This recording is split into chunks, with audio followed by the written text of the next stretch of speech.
আসসালামু আলাইকুম, মৃদুল রিভিউ সবাইকে স্বাগতম। এমন একটা যদি ফোন পান যেখানে আছে 7000 mAh বিশাল বড় battery, 5G processor, 120 Hz display, Dolby Atmos sound আর প্রিমিয়াম ইকো লেদার ডিজাইন, তাহলে কেমন হবে? আজকে আমরা দেখবো এমন একটা ফোন যেটাতে এই সব কিছুই আপনাকে দিচ্ছে। কথা বলতেছি মোটরোলা মোটো G37 পাওয়ার নিয়ে। কিন্তু প্রশ্ন হলো, এটা কি 2026 সালের নতুন ব্যাটারি কিং, নাকি কিছু বড় কম্প্রোমাইজ এখানে করতে হচ্ছে বা আছে? চলেন ভিডিওটা শেষ পর্যন্ত দেখুন, কারণ শেষে আমি বলবো কারা এই ফোনটা কিনবেন এবং কারা এটা এড়িয়ে চলবেন। 1 সেকেন্ড স্কিপ করবেন না। তার আগে যেটা করবেন, যারা ফেসবুকে দেখতেছেন ফলো করবেন, যারা ইউটিউবে দেখতেছেন চ্যানেলটা সাবস্ক্রাইব করে পাশে থাকবেন এবং আপনার মূল্যবান কমেন্ট অবশ্যই জানাবেন। তো ফোনটা কোথায় পাবো, দাম, ভেরিয়েন্ট, এগুলো নিয়ে একটু কথাবার্তা বলবো এবং স্টেপ বাই স্টেপ আমরা সবকিছু আলোচনা করব।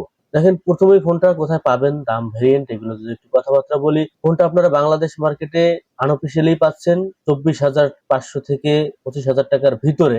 একটা ভেরিয়েন্ট আপাতত পাওয়া যাচ্ছে 8 GB র্যাম, 128 GB স্টোরেজ। যদি এবার আসি বক্স থেকে, যখন ফোনটা আনবক্সিং করবেন তখন কি কি পাওয়ার সম্ভাবনা রয়েছে, যেমন ফোনটা পাবেন, একটা চার্জার পাবেন, ইউএসবি টাইপ সি কেবল পাবেন, সিম ইজেক্টর টুলও পাবেন, ইউজার ম্যানুয়ালি সবকিছু পাবেন। তবে ট্রান্সফারেশন কেস এটা বলা যাচ্ছে না আপাতত, কারণ স্থান ভেদ এবং অঞ্চল ভেদে আসলে কেউ পাচ্ছে এবং কেউ পাচ্ছে না। তো এটা শিওরলি বলা যাচ্ছে না। মানে মোটরোলা প্যাকেজিং সাধারণ হলেও মোটামুটি আমার কাছে মনে হয় যথেষ্ট দেওয়ার চেষ্টা করছে, এবং ডিজাইন এবং বিল্ড কোয়ালিটিতে যদি আসি তাহলে এখানে আমার কাছে ভালো লাগে, বিশেষ করে ডিজাইনটা আমার কাছে সত্যি প্রিমিয়াম ফিল আসে এবং আমার কাছে দারুণ লাগে, কারণ মোটরোলা ফোনগুলোর ডিজাইন গুলা এমনিতে একটু ভালোই হয়। তো প্রথমবার হাতে নিলে যে বিষয়টা নজর আসবে সেটা হলো ইকো লেদার ফিনিশ পাচ্ছেন, যেটা সাধারণ প্লাস্টিক থেকে অনেকটা বেশি প্রিমিয়াম লাগে। ফোনটা আপনারা কয়েকটা কালারেই পাবেন, বেশ কয়েকটা কালার ফোনটা পাচ্ছেন, এবং সাথে পাচ্ছেন IP64 রেটিং, যেটা ডাস্ট এবং স্পট রেজিস্ট্যান্স, যা থেকে আপনি ধুলোবালি এবং হালকা পানির ছিটা ফোটা থেকে কিন্তু ফোনটাকে রক্ষা করতে পারবেন। তবে 7000 mAh ব্যাটারি থাকার কারণে ওজনটা একটু বেশি মনে হচ্ছে, 215 গ্রাম। অর্থাৎ ফোনটা কিন্তু হালকা না, একটু ভারী টাইপের। তবে যেহেতু বড় সড়ো ব্যাটারি পাচ্ছেন, তো এই ধরনের ওজন একটু মেনে নিতে হচ্ছে, এটা কনসিডার করাই যেতে পারে। তাছাড়া যদি আমরা ফোনের আশেপাশে একটু নজর দেই, আর তাছাড়া আমরা কি কি পাচ্ছি ফোনের, যেমন 5G সাপোর্ট তো আমরা পাচ্ছি, NFC পাচ্ছি, ব্লুটুথ 5.4 পাচ্ছি, ডলবি অ্যাটমস পাচ্ছি, সাইডেই আপনার ফিঙ্গারপ্রিন্ট সেন্সরটা পাবেন, যেটা সুন্দর কাজ করে। পেজ আনলকও আছে, USB টাইপ সি পাচ্ছেন এবং রিভার্স চার্জিং সিস্টেমও আছে। গরিলা গ্লাস এর প্রোটেকশন পাচ্ছেন এবং 3.5 mm হেডফোন জ্যাকটাও পাচ্ছেন, যেটা আমাদের অনেক গুরুত্বপূর্ণ, অনেক সময় আমাদের প্রয়োজন হয়। অর্থাৎ আপনি মোটামুটি সবকিছুই পাচ্ছেন এই ফোনটার সাথে।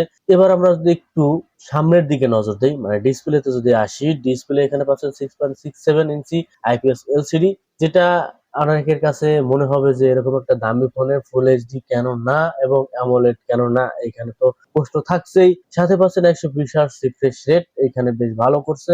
গরিলা গ্লাসের প্রোটেকশন পাচ্ছেন, যেটা একটা ভালো বিষয়। এখানে ভালো কাজ করছে, যেমন 120 Hz রিফ্রেশ রেট থাকার কারণে স্ক্রল এবং মোটামুটি সব জায়গায় একটু স্মুথের একটা ব্যাপার পাবেন। বিশেষ করে 120 Hz ভালোই কাজ করে, এবং আউটডোরে আপনি যখন ইউজ করতে যাবেন, ব্রাইটনেস যেহেতু একটু বেশি আছে, সেই ক্ষেত্রে আপনি ভালো একটা ফিল পাবেন। সূর্যের আলোতে আপনি ভালো একটা সাপোর্ট এখান থেকে পাচ্ছেন। তবে একটা বিষয় খেয়াল রাখতে হবে, এটা যেহেতু অ্যামোলেড না এবং এইচডি প্লাস, ফুল এইচডি না, তো যারা অ্যামোলেড ডিসপ্লে ব্যবহার করছেন তারা একটু শার্পনেসের মিস করবেন, কারণ তারা তো অবশ্যই অভ্যস্ত অ্যামোলেডে অথবা ফুল এইচডিতে। তারা যখন এই ডিসপ্লে দেখবেন তখন ঘাটতিটা আপনি ফিল করতে পারবেন। যারা এই ধরনের আগে এক্সপিরিয়েন্স নাই তারা অতটা ফিল করবেন না। বেজেলটা একটু নিচের দিকে বেশি, তাছাড়া মোটামুটি ঠিকঠাকই আছে। ক্যামেরা মডিউলটাও যথেষ্ট ভালো, পাঁচশোল, যার কারণে একটা অন্যরকম লুক দেয় ফোনটাতে। চলেন এবার আমরা পারফরমেন্স নিয়ে যদি কথাবার্তা বলি। পারফরমেন্স এখানে রয়েছে মিডিয়াটেক ডাইমেনসিটি 6400। এই প্রসেসর সম্পর্কে সকলেই অবগত আছেন, তারপরে যদি একটু বলি, 6 nm প্রসেসর, সাথে যেহেতু বেস ভেরিয়েন্ট 8 GB র্যাম এবং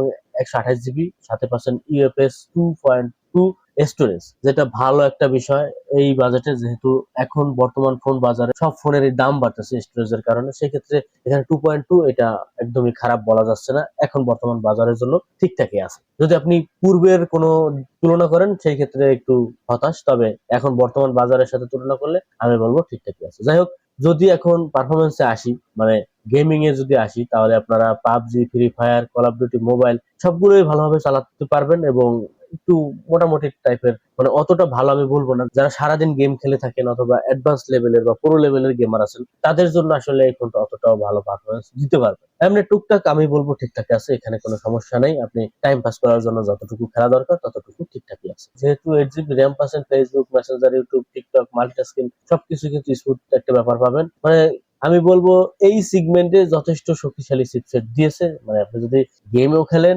মোটামুটি গেম অথবা মোটামুটি মাল্টিটাস্কিং এর ক্ষেত্রে এই ধরনের চিপসেট নতুন করে বলার কিছু নাই, আমি বলবো ঠিকঠাকই আছে। তো চলেন এবার আমরা একটু ক্যামেরা সেকশনে যাই। ক্যামেরা এখানে রেয়ারে আপনারা 50 মেগাপিক্সেল মেইন ক্যামেরা পাচ্ছেন, যদি এখানে আপনারা 4টা সেন্সর দেখেন, মূলত কাজের ওই একটাই, যেখানে আপনি দিনের আলোতে ক্যামেরা পারফরমেন্স বেশ ভালো পাবেন। কালার ন্যাচারাল আলো ঠিকঠাকই আছে।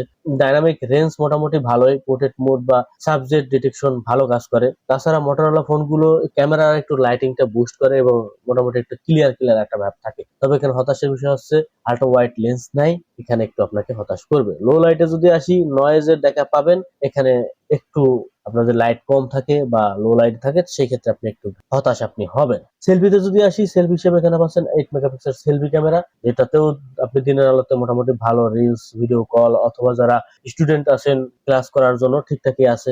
টুকটাক রিলস তৈরি করার জন্য আমি বলবো এখানে আপনি যথেষ্ট একটা সাপোর্ট পাবেন। যারা মোটামুটি লেভেলের কন্টেন্ট ক্রিয়েটর আছেন, মানে যাদের আসলে বাজেটও কম, একটা ভালো একটা ফোন আছেন যেটা দিয়ে মোটামুটি একটু ক্যামেরা করা যায়, সেটা আমি বলবো ঠিকঠাকই আছে। এখানে আপনি লো লাইটেও অতটা ভালো, মানে আমি বলবো না, মানে প্রো লেভেলের আসলে বলা যাচ্ছে না, মোটামুটি ঠিকঠাকই আছে, অতটা ভালো না এবং অতটা খারাপও বলা যাচ্ছে না। ভিডিও রেকর্ডিং এ যদি আসি, আপনারা দু সাইড দিয়ে 2K 30 FPS এ ভিডিও রেকর্ডিং করতে পারবেন এবং 1080p 60 FPS ও ভিডিও রেকর্ডিং করতে পারবেন। তো সেই ক্ষেত্রে আমি প্রথমেই বলছি যে যারা মোটামুটি লেভেলে কন্টেন্ট ক্রিয়েটর আছেন, এটা দিয়ে মোটামুটি টুকটাক কাজ করতে পারবেন। স্টেবলের কথা যদি বলি, এই বাজেটে যতটুকু স্টেবল দরকার আমি বলবো ঠিকঠাকই আছে, এখানে হতাশ করে নি। প্রাইস রেঞ্জে এটা আমি বলবো ভালো একটা ফিউচার এবং দেখতে পারেন। স্পিকার এবং মাল্টিমিডিয়া যদি আসি, এখানে মোটরোলা একটা বোনাস ফিচার দিয়েছে, যেটা ডলবাই অটোমাস অডিও, যেটা মুভি দেখা বা ইউটিউব দেখা বা মিউজিক শোনার সময় সাউন্ড এক্সপিরিয়েন্স অনেক ভালো দেবে।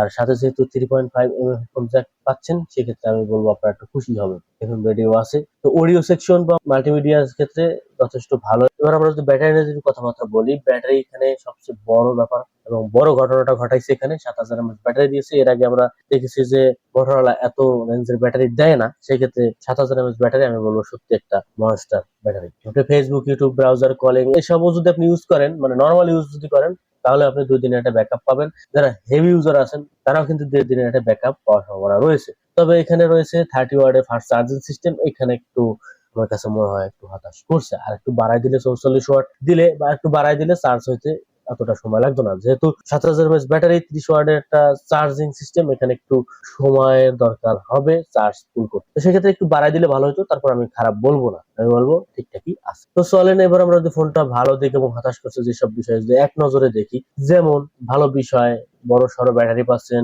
আমি বলবো মোটামুটি চিপসেট হিসেবে ডায়মেনসিটি 6400 5G, এটা খারাপ না, ভালো। প্রিমিয়াম ইকো লেদার ডিজাইন পাচ্ছেন, ডলবি অটোমাস অডিও পাচ্ছেন, প্রোটেকশনও ভালো, গরিলা গ্লাস 7i প্রোটেকশন পাচ্ছেন, NFC সাপোর্টটা পাচ্ছেন, 120 Hz রিফ্রেশ রেটও পাচ্ছেন, বেশ ভালো। 3.5 mm হেডফোন জ্যাকটাও পাচ্ছেন, যেটা বলবো আরো ভালো।